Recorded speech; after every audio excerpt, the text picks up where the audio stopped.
This is a second introductory video about solving thermal fluids heat transfer problems in MATLAB. So primarily what I want to do is make some recommendations on how you might document your work in as you solve problems in MATLAB.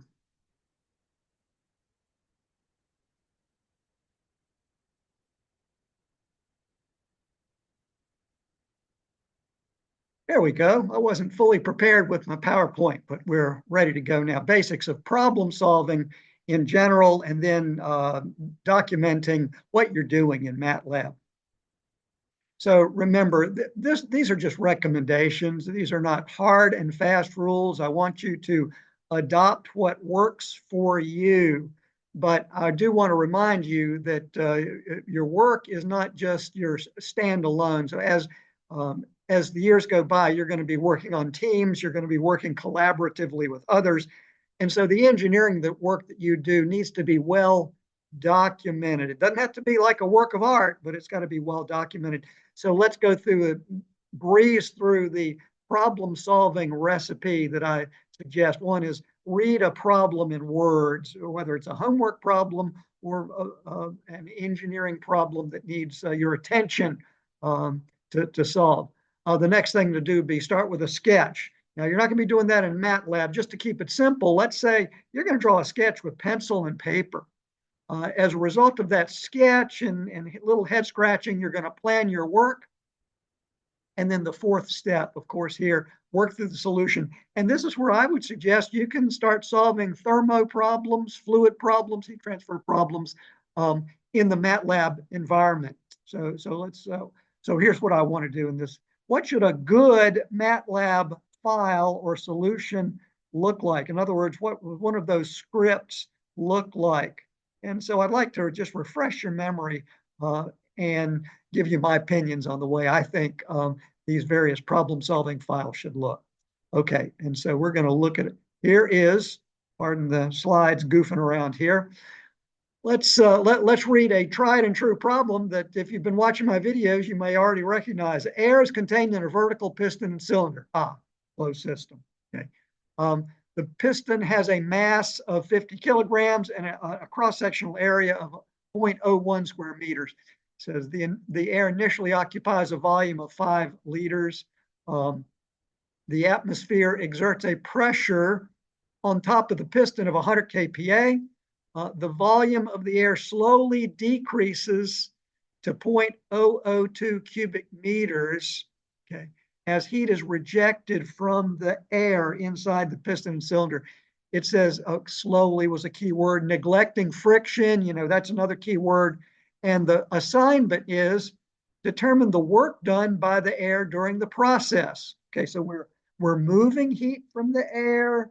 We know a lot of information about the piston loading, and so we've got to figure out the work done. So how will we solve this problem? Okay, so we're going to start with a sketch first.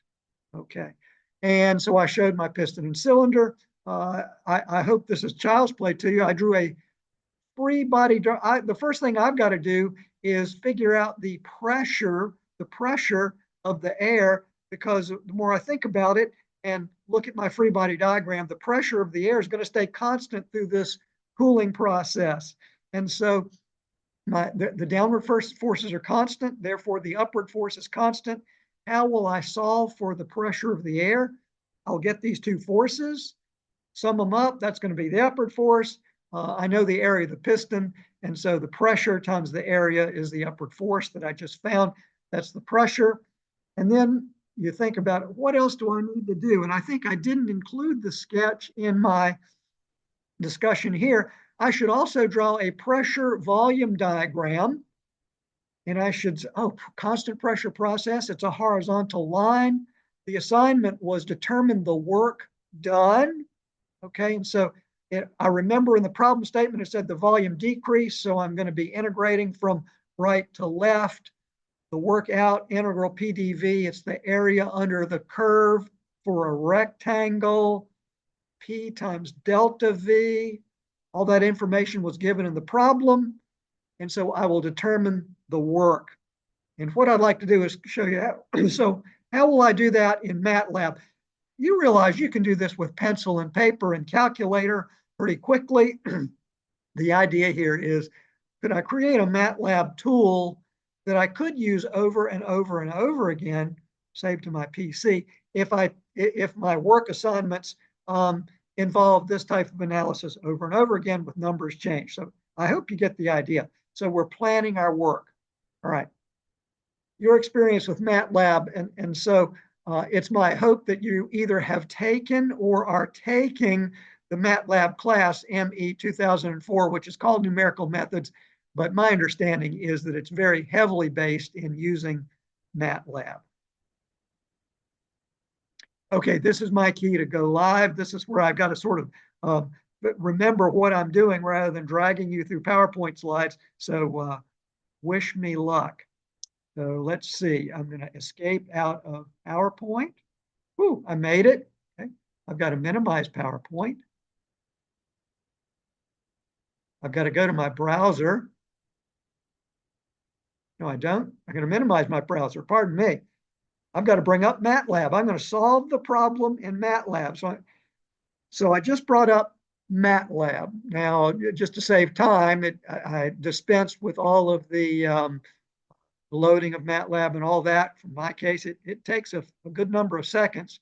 And I've loaded in my MATLAB file called problem solving recipe part 2.m. And so what I'd like to do is sort of demonstrate to you. I'm moving my Zoom stuff all around so I can get vision of what I'm doing. Okay, I'd just like to sort of show you how I solved this problem in MATLAB. I want you to think about developing your own style.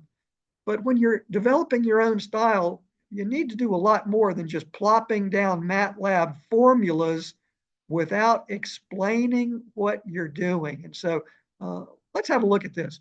So you see, I've got a lot of comments illustrated by these percent signs in the left. Percent means start a comment. See, I've sort of titled my file Problem Solving Recipe Part 2. I have actually copied and pasted the problem statement here in comments. The next thing I did was in comments, I typed out, what's my approach? What's the approach that I'm going to use to solve this problem that's staring me in the face? So I typed out closed system, comment, use free body diagram. Okay, we covered that. Then I said use workout equals integral PDV, so quasi-equilibrium process. And then I wrote down, these are all just comments, right? Not formulas in MATLAB. P times V2 minus V1, since constant pressure, and V2 and V1 are both given. So all this is just getting started. It took me just a couple of minutes. It did not take long for me to document what I'm doing. So as we scroll down, notice here, now I'm kind of putting some little dashes here. It says solution. I copied this practice from one of my fellow sophomores when I was at Virginia Tech. So it was in 1972, 73 that I started looking at other classmates' programs, and their programs were so much easier to understand than mine were. I would just type out formulas, and I found that when I just typed out formulas and got to a result and got an okay grade on my program, if I needed to reuse it a few weeks later in the same class to leverage it, I had no idea what I was doing. So I copied the ideas of my classmates, not copied their work. I copied their ideas in terms of documenting. And boy, that's paid off for me. Okay, solution. Now, notice here, so I'm clearing my variables that I just sort of blindly do in MATLAB. Don't really fully understand why it's working, but now I'm solving the problem. I typed in P atmosphere equals 100. Notice here, I did more than just type in the MATLAB formula, PATM equals 100. In a comment, percent sign, I'm putting down the units and the description of what this variable is. A sub P, square meters, piston area, MP, mass of the piston in kilograms. See, what I'm doing is I'm documenting my work as I'm going along. Okay. I did this, I didn't go back after I got a number. I did this as I went along. Okay, G, 9.8 meters per second squared. I skipped a line because now I'm going to start doing some computations like a calculator. W sub P, that's the weight of the piston, is the mass of the piston times G. Units, newtons. Oh, now I'm planning ahead and I realize that I'm going to be using the weight divided by an area and comparing that to kPa of the surroundings. So I've got to change my units of the weight of the piston to kilonewtons, not just newtons. And so you see, weight of the piston is weight of the piston over 1,000. That's programming, pretty simple programming, but it's programming. Talking about what I'm doing. So here's the downward force due to the atmospheric pressure. F atmospheric, FATM, equals P atmospheric times A sub P. Okay, that's making sense. Okay. Determine the closed system pressure. Well, the downward force equals the upward forces. See, I'm continuing my units. So I'm solving for the system pressure, F downwards over A sub P, and that's going to be in kPa. And notice that I'm suppressing all of my output so far. I could be troubleshooting and going for printing these things as I go to the command window. I like to just format what's going to go to the command window before it prints. Okay, so I've got my system pressure. Now I'm titling the command window output. Hopefully this will look kind of disp equals disp, this text. That's a MATLAB command, okay? And display the result. And I'm just preparing a string result. P system string equals, I'm changing P system number to a string. There is that MATLAB built-in function, and then text kPa. So I'm putting all those strings together to display the resulting pressure. Now I'm continuing. What was my assignment? My assignment was what's the work done? What's the work out? Okay. And so again, back to MATLAB programming, V1 is 5. I'm typing out units in comments. V1 is V1 over 1,000. So I had to change liters to cubic meters. So that's how I did that in MATLAB. V2 is 0.002 cubic meters given final volume. Here's my, now I hate to say the word formula, but I planned ahead. I did that on pencil and paper to show that the work out is P system times V2 minus V1. So I've got some paper to tie somehow to this MATLAB file if I'm turning this in as a homework problem. Let's not worry about that now. And then finally display the work done. Well, I calculated W out.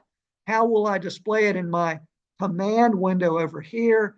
I'm going to create a resulting string, W out equals number to string, W out, and then the final string is the units, kilojoules, and display the result. Okay, so there it is. Let's see if it works.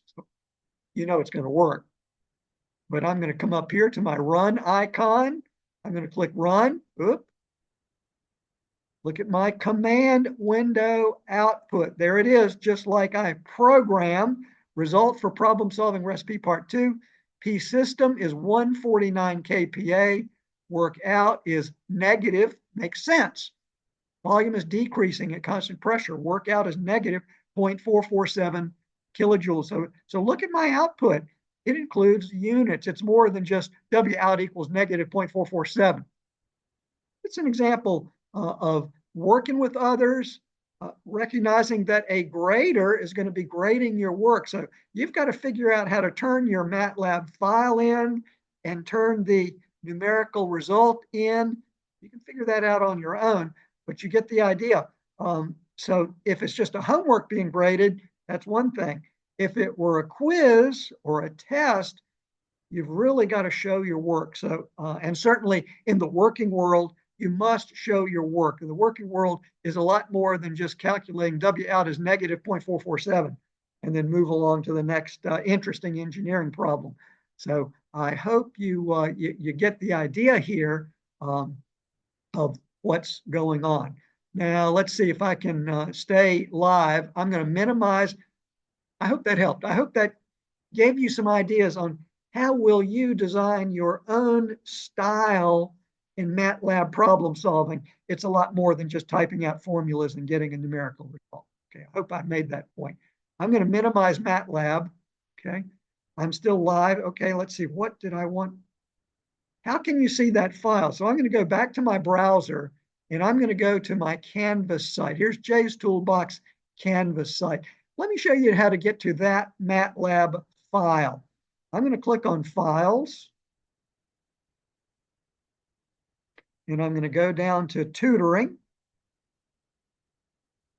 Okay, so for those of you that have access to my tutor group, I'm going to click on the MATLAB folder.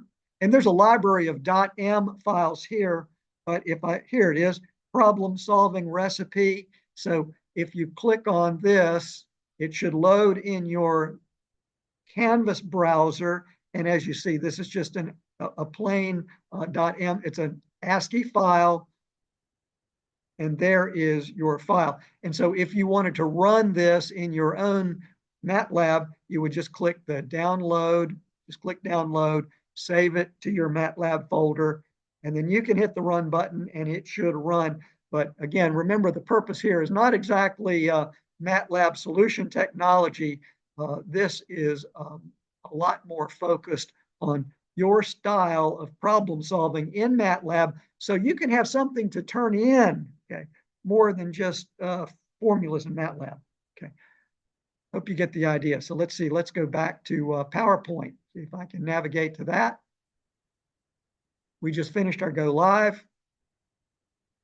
I just showed you how to visually see this .m ASCII file and save it as your own to be maybe just to give you a little example problem that you might want to save as and go from there in your own problem solving.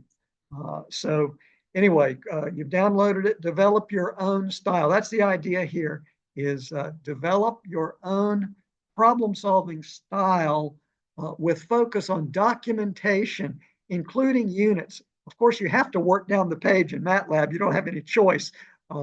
But do keep in mind that the more you document, including units, the easier it's going to be for you to troubleshoot your own work.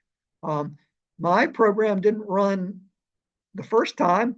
I had to make some adjustments because I'd made some blunders, and it makes it easier to troubleshoot your own work, but also the person evaluating your work and looking collaboratively in project work. That kind of documentation really, really helps. So I hope that's given you some ideas on how you might work on thermal fluids, heat transfer problems in MATLAB.